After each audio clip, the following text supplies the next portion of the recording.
Everyone's heard write what you know, but nobody talks about how this advice is actually stopping you from telling the stories you're meant to tell. So if you're limiting yourself to only what you've personally experienced, keep watching. I get it. Write what you know is one of those sacred writing commandments that have been passed down through generations of writers. It sounds so logical, so safe. Of course you should write about things that you know about, right? But this advice, when taken literally, can destroy your creativity and box you into writing the same story that everyone else is writing. If there is to be an absolute rule that writers must follow, it's that creative writing doesn't need to conform to all the rules all the time. And it's when you break or bend those rules in ways people haven't seen before that you open up your writing to something inspired or new. So in this video, we're going to break down what write what you know actually means, how it's commonly interpreted, and most importantly, the three main ways this advice can ruin your creative process as a writer. Once you understand the complex meaning behind this rule and when to ignore it, that's when you'll open yourself up to stories you never thought you could tell. If you're new here, my name is Brianna and I post videos every Sunday that help you become a better writer. I also make easy to use writing workbooks that help you build and outline your novel from start to finish, so if you're interested, check them out in my Etsy shop, Planner Palette Co., linked in the description below. And don't forget to like the video and subscribe to my channel. Let's start with the basics. What does write what you know even mean? The phrase has been attributed to Mark Twain, though like most writing advice, its exact origins are kind of murky. What's clear is that it's become one of the most quoted and most misunderstood pieces of guidance in the writing world. Here's what most new writers hear when they're told to write what you know. Only write about things you've personally experienced. If you've never been to space, don't write science fiction. If you've never cast a spell, don't write fantasy. If you've never been on a cruise, don't write about a cruise story. If you grew up in suburbia, that's all you're qualified to write about. But that's not what it means, not even close. What write what you know actually means is to write what you know on an emotional level. Write what you can relate to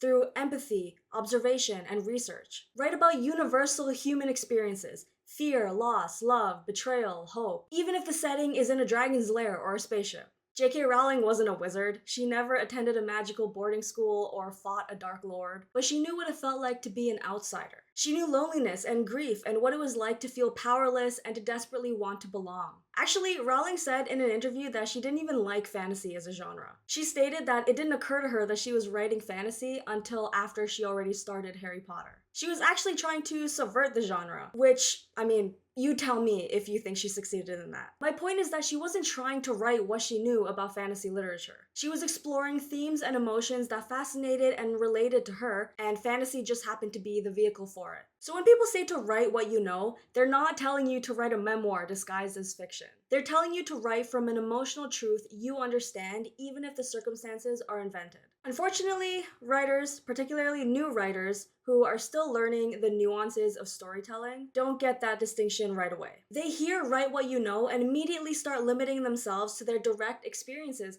because that's what they believe it means. So then that's where the trouble begins. So let's talk about the three reasons why taking write what you know literally can sabotage your creative process as a writer.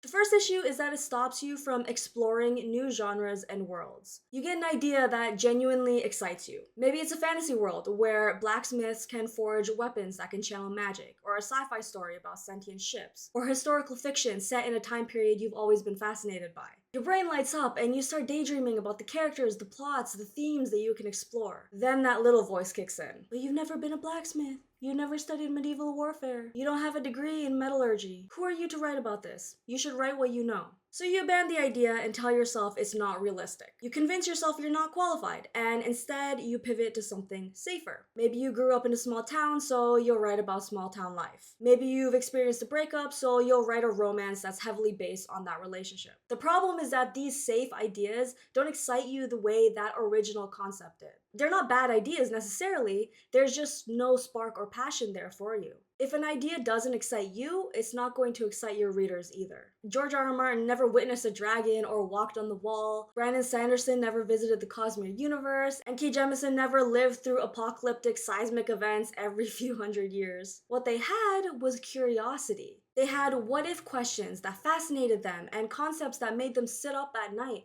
thinking, I have to explore this world. I have to tell this story. And they didn't let write what you know talk them out of it. Instead, they took what they knew and built these incredible worlds around it. Human nature, politics, power struggles, loyalty, betrayal. They knew how people react under pressure and the emotional truths that make characters feel real even in these impossible situations. When you take this advice too literally, you're policing your imagination. An exciting idea pops up and you immediately shoot it down with, but I don't know anything about that. Before you even consider whether you could learn about it, research it, or approach it from an angle that plays to your strengths. I've seen writers abandon concepts about space exploration because they haven't read enough sci fi, or abandon mystery plots because they don't believe they're smart enough to solve the crime. But nobody knows about the worlds we invent. We all have to imagine, research, and emphasize our way into these stories. So if you're constantly gravitating towards safe story concepts, ask yourself, is this the story that truly excites me, or is it the story I think I'm allowed to tell? Because there's a huge difference. The second issue is that it creates imposter syndrome that destroys your projects. Let's say you've actually pushed past that first barrier. You gave yourself permission to write that sci-fi thriller that excited you. You started strong, the first few chapters poured out of you because you were riding that wave of passion and curiosity. But then you hit a scene that requires you to write outside of your direct experience. Maybe your character needs to navigate political intrigue when you, as the author, don't even follow real world news. So that voice comes back.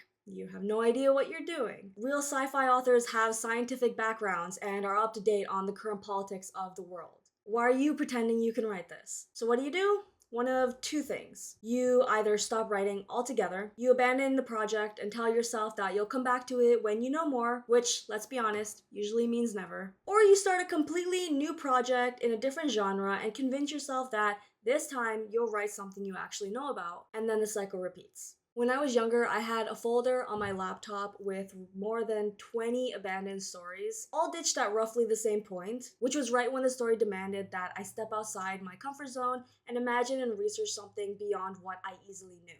I left them because I felt that imposter syndrome and didn't hesitate to quit. We ignore our good instincts and allow ourselves to forget that our writing is solid because we believe we don't know enough to write this. But all fiction is an act of imagination. You're always pretending to be someone you're not, writing about experiences you've never had. That's literally the job description. But when you've internalized write what you know as a hard rule rather than a gentle guideline, you feel like you're breaking the rules because you're stepping out of the boundaries of your knowledge. And just that thought itself can hinder you. The readers who would love your book don't care about what you know.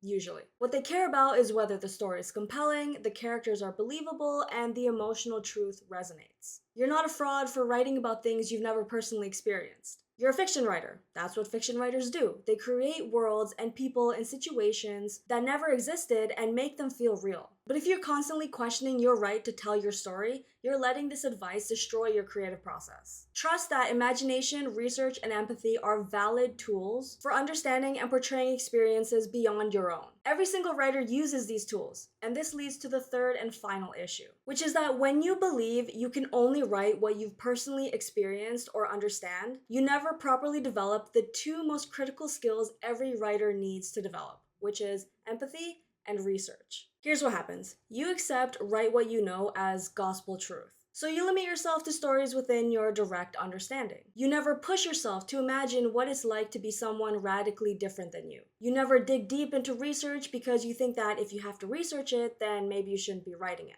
You never exercise that empathy muscle because you're only writing characters and situations that you intimately understand.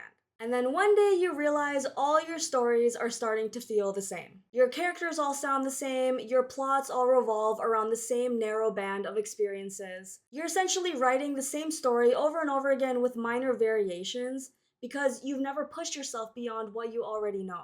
But empathy and research are not optional skills for writers. They're fundamental. They're the skills that separate writers who can tell one type of story from writers who can tell any story they want. Empathy is your ability to imagine what it's like to be someone else and walk in their shoes. You feel what they might feel, even though their circumstances are radically different from yours. It's what allows you to write characters of different genders, backgrounds, time periods, species, or moral compasses. Without empathy, every character you write is you in a different costume. Research is how you learn about worlds, cultures, professions, time periods, and experiences beyond your own. It's not just about getting facts right, but about understanding context, seeing patterns, and discovering the unexpected details that make a world feel real. Without research, your invented worlds feel hollow and generic because you're only drawing from the limited well of your experience in a world like Earth.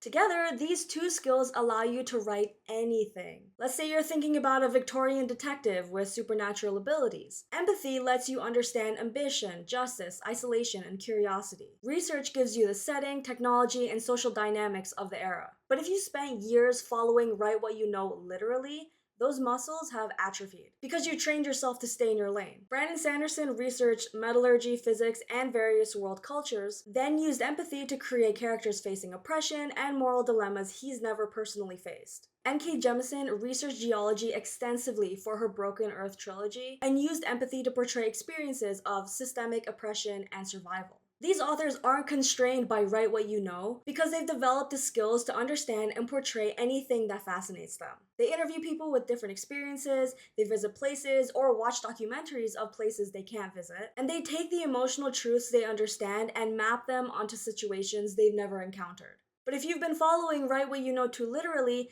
you've never given yourself permission to develop these skills. And now maybe you feel stuck and like your creative range has narrowed. But the truth is, you already have the capacity for empathy and research. You use empathy every day when you interact with other people, when you watch movies and read books. You do research naturally when something interests you. You fall down internet rabbit holes or watch YouTube videos about random topics. You just haven't given yourself permission to use these tools for writing. Write what you know isn't bad advice. It's just often misinterpreted and taken too literally. A better way to phrase it would be to write what you want to discover and use what you know to explore that. Write what you understand emotionally, research what you need to know technically, and let your imagination take care of everything else. When you write what you want to discover, you approach your story with curiosity rather than authority. You ask questions, you do the necessary research, and you develop empathy for characters whose lives are nothing like yours. You imagine worlds you've never seen, and you explore emotions and situations through the lens of what if. From there, you use your personal experiences, like watching a child fall or experiencing a loss, as a foundation to explore those broader fictional scenarios,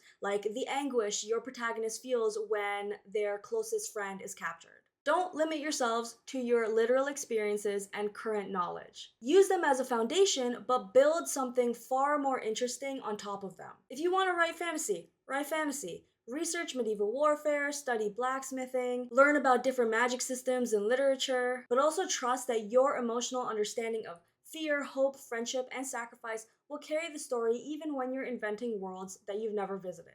So, how would you apply this in practice? First, start with what genuinely interests you. Don't write vampires because vampires are popular, write vampires because something about immortality, predation, and isolation fascinates you. Second, do your research. If you want to write about a blacksmith who can channel magic through weapons, you better learn about blacksmithing. Watch videos, read books, or talk to actual blacksmiths through online forums. Third, use empathy as your bridge. You may never have been a soldier, but you felt fear, you felt the pressure to perform, or the weight of responsibility. Take those emotional truths and imagine how they'd manifest in your character's specific situation.